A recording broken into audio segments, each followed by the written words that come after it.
ওই 18 to 25 বা 18 to 23, 24 এই সময়তে না ছেলেমেয়েরা ভীষণ বেশি ডাইগ্রেসড হয়ে যায়। একটু প্রেম করলেও ভালো হয় যে আরে বাবা ঠিক আছে ওই মেয়েটাকে বেশ সুন্দর দেখতে লাগছে, তো বা ওই মেয়েটা ভাবে ছেলেটাকে বেশ সুন্দর দেখতে।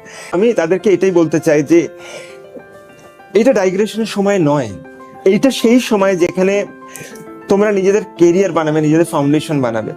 আর হয়তো তার একটা মোটো ছিল, সেই মোটোটা কিন্তু সব জলাঞ্জলি দিয়ে মনে হলো আরে ওই মেয়েটাকে না পেলে বোধহয় সারা জীবন চলে গেল।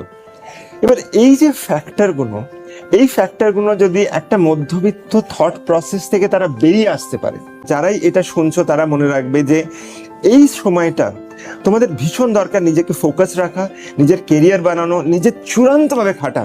এবং সেইটা যদি করতে পারো তাহলে কিন্তু সব প্রেম থাকবে, সব কিছু আসবে। নাহলে এই ইট ইজ এক্সট্রিমলি ইম্পর্টেন্ট তোমাদের বোঝা যে এই সময়টা নিজের ফোকাস রাখো, ভালো লোকের সংস্পর্শে রাখো।